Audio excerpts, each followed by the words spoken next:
Hello, everyone. It is Misha Green, DC editor. I am so happy to be back with you all for another Afro Live.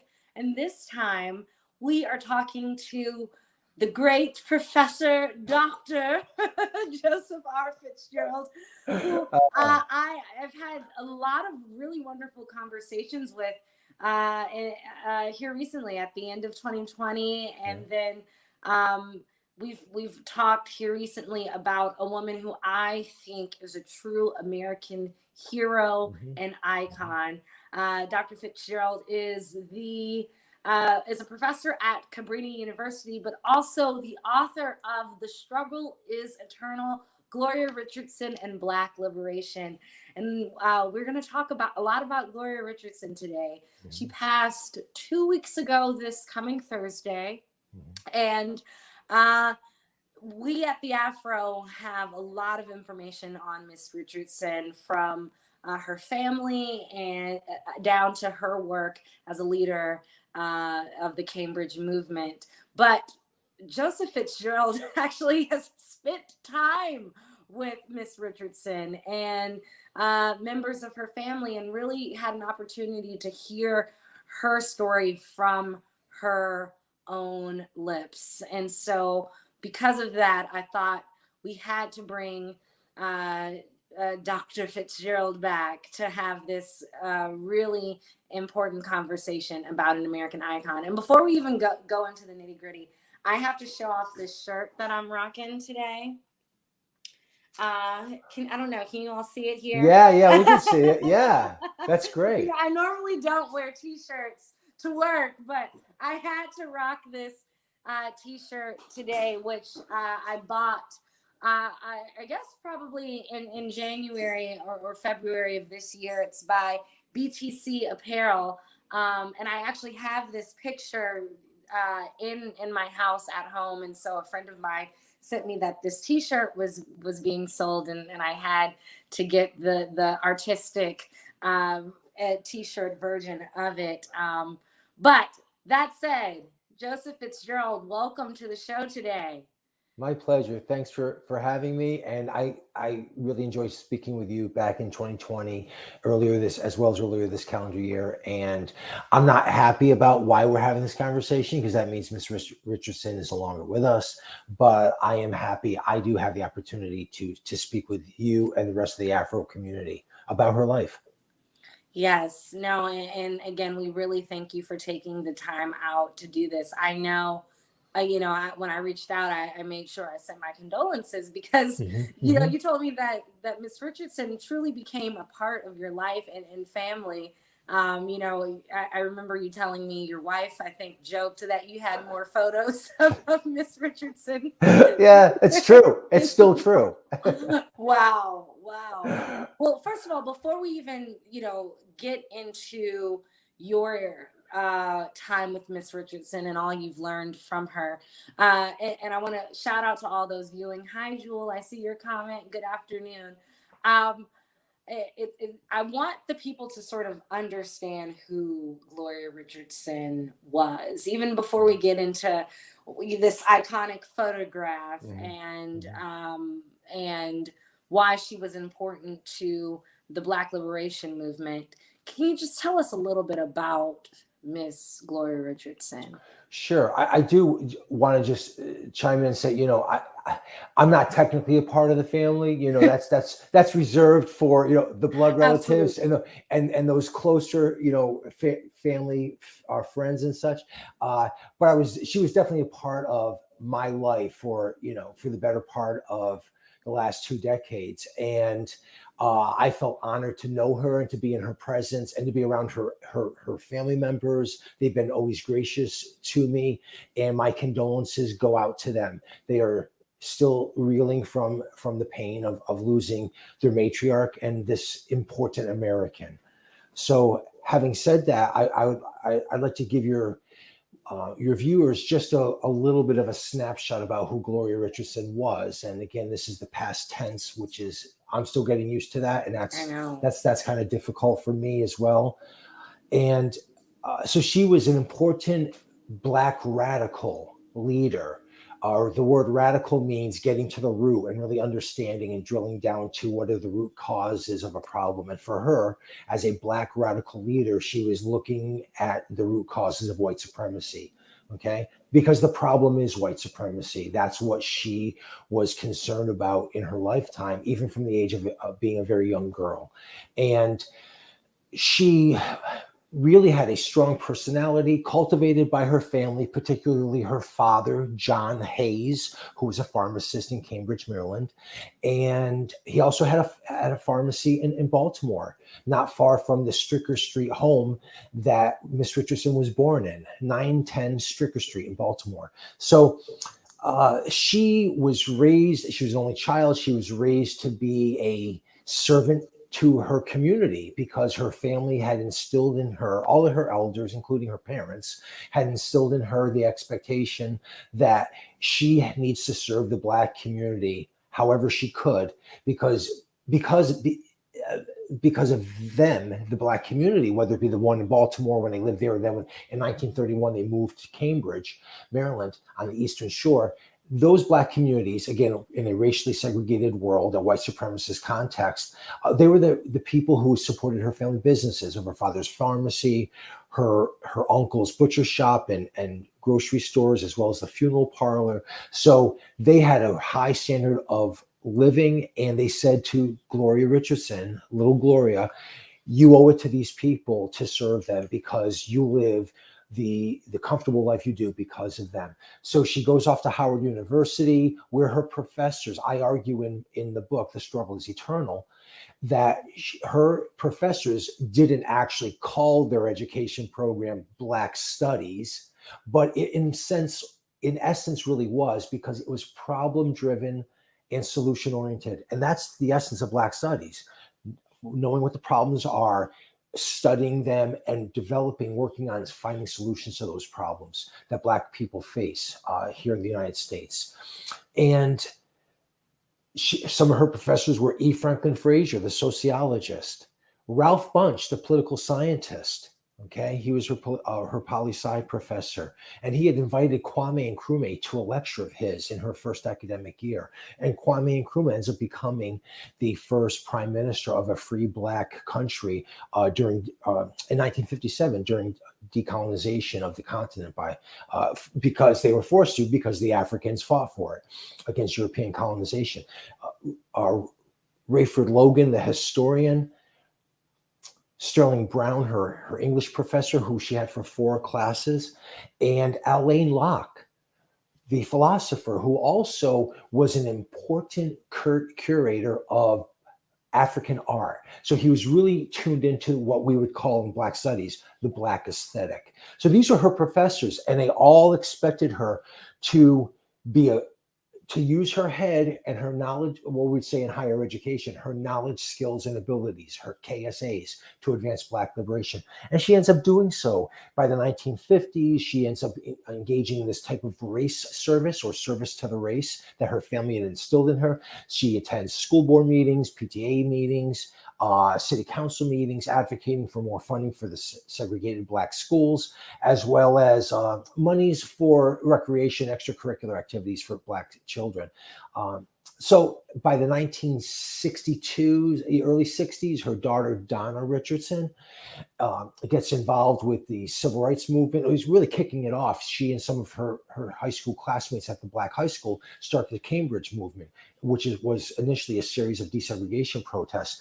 And that the parents, Miss Richardson among them, eventually become involved in supporting their children when the children, like Donna Richardson, end up becoming demoralized because of the foot dragging of the white power structure.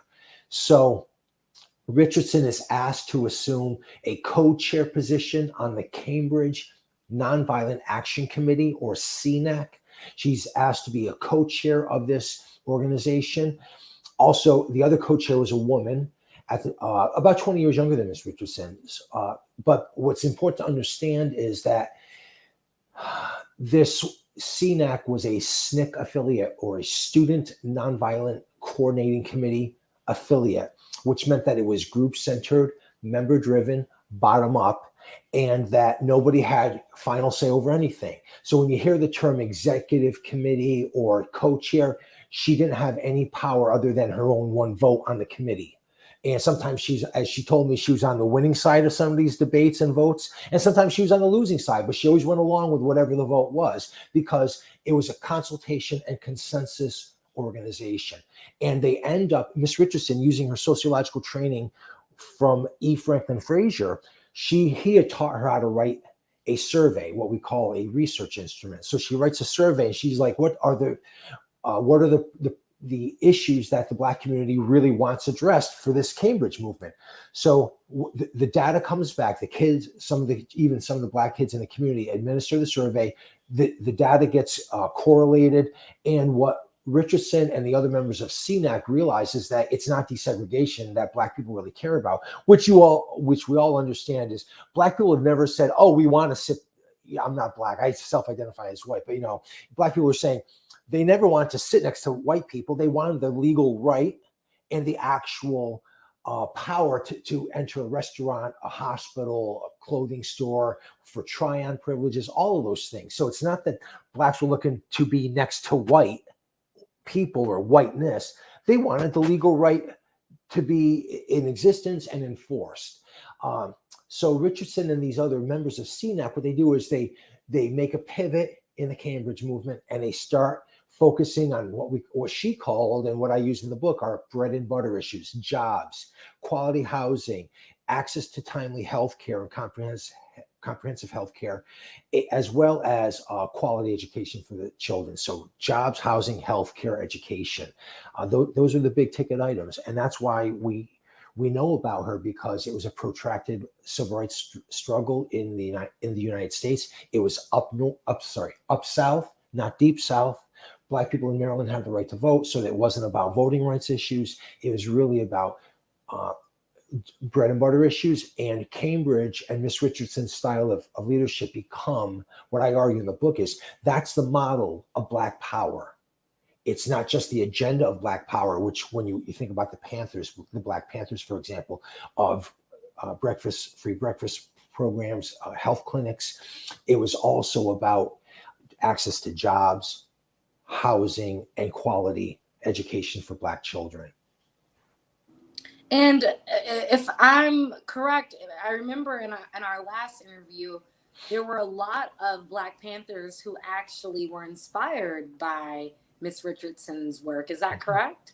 That's absolutely correct. One of whom, I'll give you the names of two, actually. Kathleen Cleaver, who is currently a law professor, I think at Emory University down in Georgia.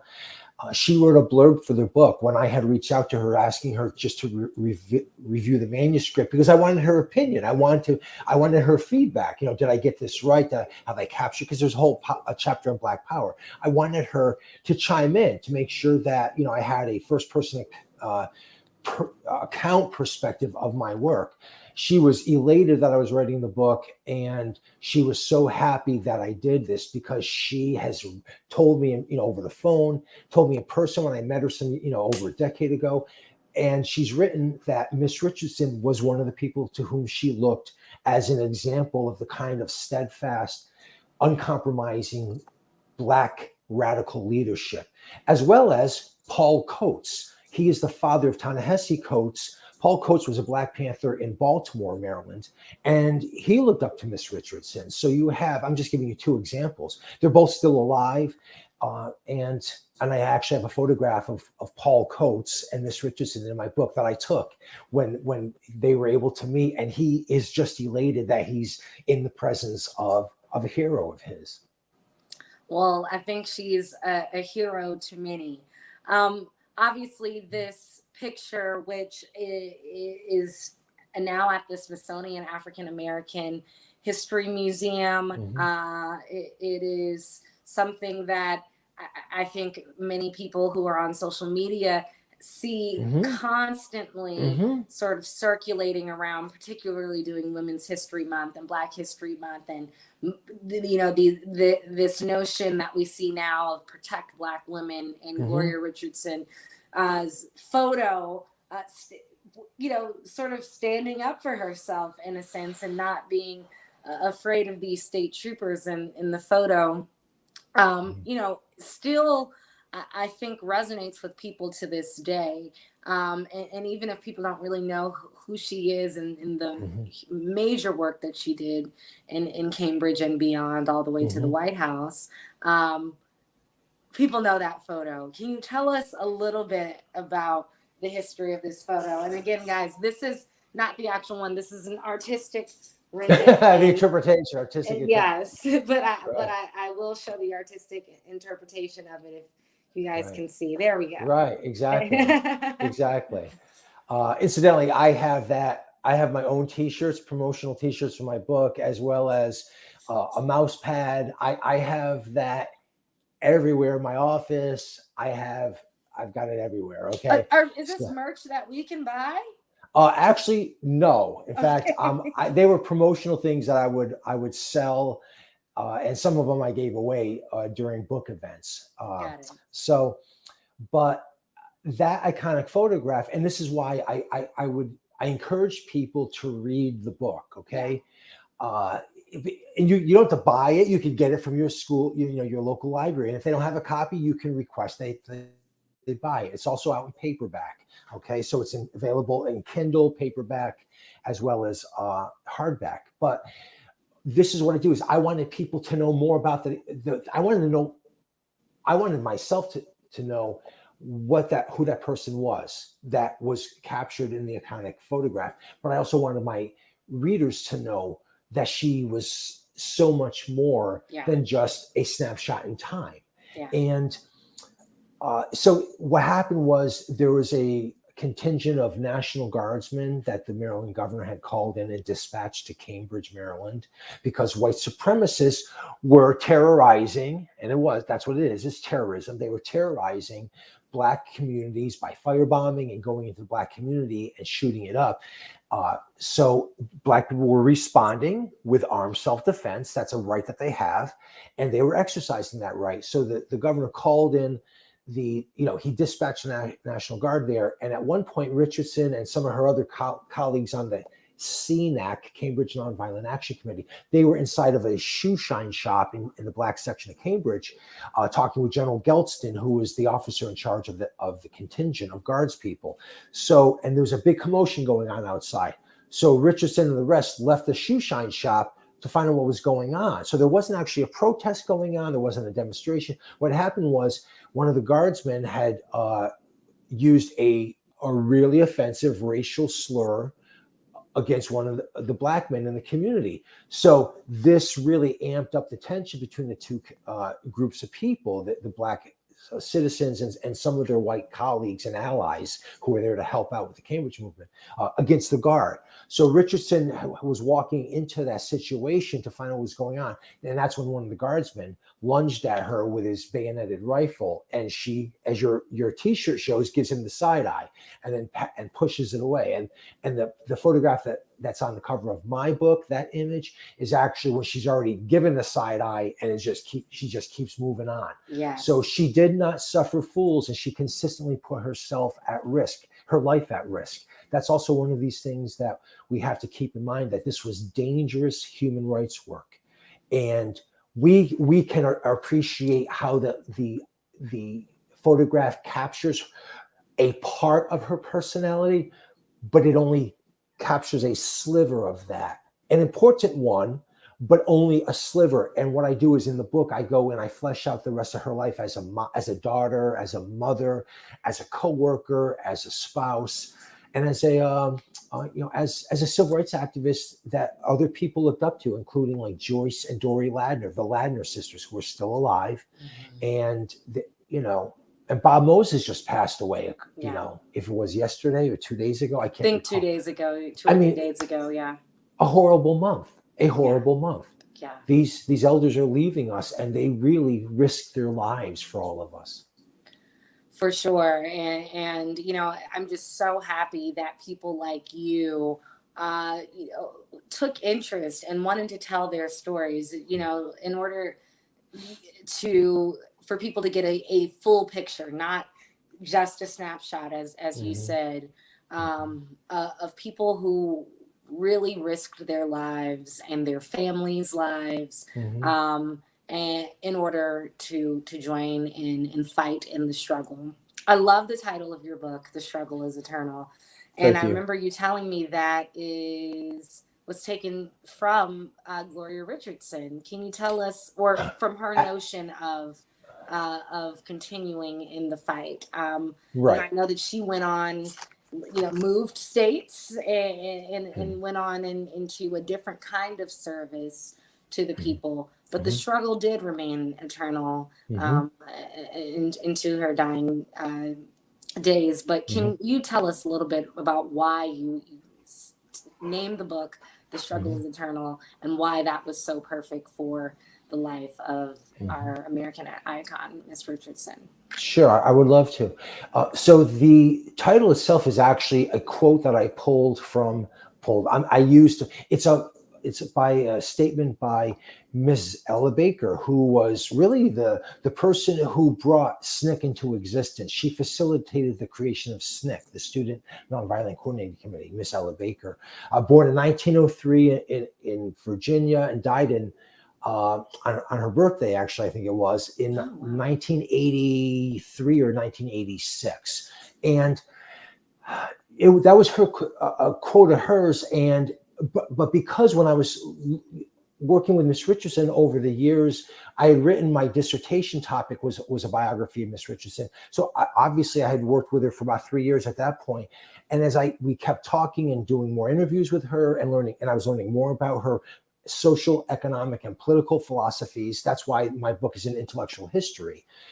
It's not just about what this particular radical Black woman did, it's about why she did it. So I needed to do that intellectual history side.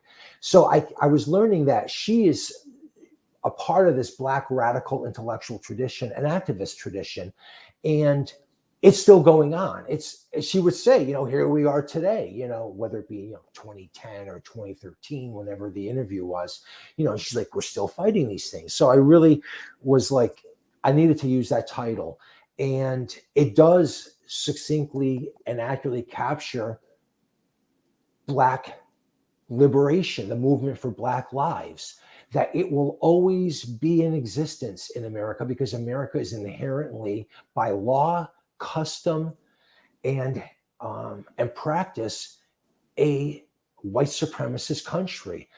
That's just, those are the facts, and she understood that.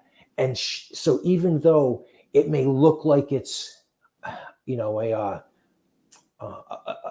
a fight that you may lose, or that it's you're never going to win, like when's the finish line, for her it was important to carry on that fight no matter what, because you had to pick that fight.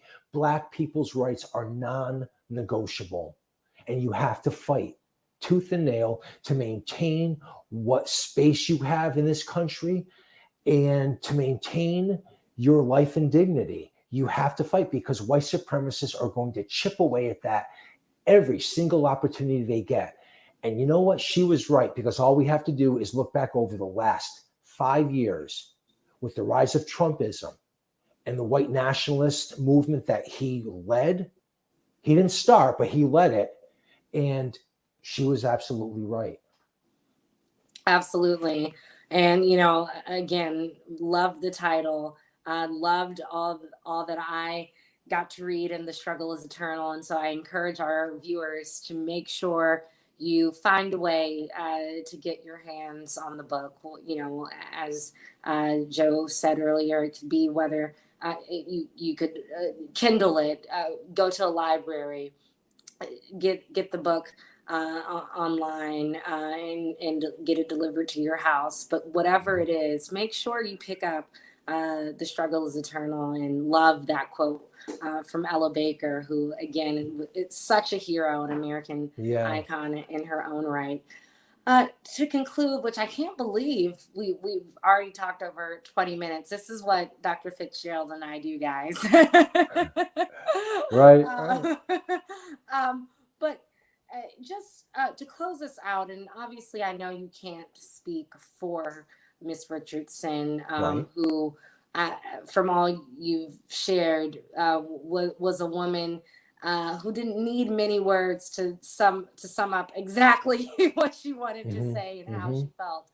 But with all her sociological training and the whole nine, she was really able to sort of see the direction we were going in America. And as you said, with Trumpism today, she was absolutely right. What do you think she would want people to do in terms of continuing to fight in the struggle? What would be her advice? I know one of the things that I loved about her when we talked was that she was very local, hyper local. And I think that really worked for the struggle that she was fighting at that time. But what would be her advice now? Thank you for that question. Before we start, I just want to encourage folks to if they're going to purchase the book, to either purchase it from the publisher, University Press of Kentucky, or from an independent bookstore. And there's actually, all you have to do is Google Black-owned bookstores. There's web pages that actually have that. So you can you order from them if you choose. And I encourage you to do that. Miss Richardson would want us, as you pointed out, and you have a very good memory. She wants people to stay local. She says that locally based movements, and she's absolutely right.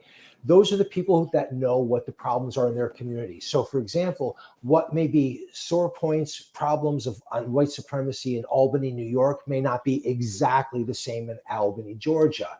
Okay, what may be a problem of white supremacy in Cambridge, Maryland, may not be a problem in Cambridge, Massachusetts. Okay, you're going to have a lot of overlap, but they're not always going to be the same. And that local movements should be determining what their issues are, and they should be the ones leading those movements and thinking creatively, strategically, and using the process of consultation and consensus to figure out how they should work collectively at advancing their own local movement. Because we know that the Black liberation struggle, the Black liberation movement in the United States, is really 400 years of localized Black freedom movements, okay? And she is very concerned about top-down, leader-driven, hierarchical, personality-driven organizations, because those are never going to be local. They're going to come into a community, they're going to eventually leave, and who's going to be left to do the work? The local people. So hierarchical national organizations can have a role to play as far as financing and providing aid and comfort, and people who have certain skill sets that maybe the local folks maybe don't have yet, so they can help out. There should be that kind of coordination, but national organizations or regional organizations should always defer to local movements, because the local people know what the deal is, and they have to be able to be the ones leading their own struggles. Well, I think that we can all try to implement that advice. I know in DC, we're having our own struggles right now in terms of gun violence and, access to resources to stop that. And I wondered, as I was writing a story about a 6-year-old dying, what Miss Richardson would say and how she would address that. So, I really cannot lie to our audience. I am a true Gloria Richardson fan. She's a shero to me. Me too. I am. But again, I encourage you all to check out why, research her, understand her, get into her story. And one way to do that, as Dr. Fitzgerald said, is getting his book, The Struggle is Eternal. And as he so eloquently plugged, in supporting those Black-owned bookshops. And again, there are online Black-owned bookstores. And you can Google to find them, or either purchasing with the publisher. So thank you so much for your time. My pleasure. Always enjoy our conversations and always learn a little bit more. And so I really appreciate you taking this time out. Again, I know her loss was a national loss for sure, but I know the impact was hard for you, who got to spend time with her and really understand why she was the successful and effective leader that she was. So I thank you so much for taking this time out today. My And pleasure. thank you, our readers, our viewers as well. I see you, Jewel. I see you, Anna, and Curtis Kojo, Morrow, and Byron Deese, and all Hey, those everybody. tuning in. We really appreciate it. And thank you for uplifting Gloria Richardson's story as well. Make sure that you share this stream. It lives on forever. It'll be on Facebook and YouTube as long as Facebook and YouTube exists. Right. So make sure you share this stream. And we really, really appreciate you tuning in today. Thank you so much. Thank you. Thank you very much. Take care, everyone.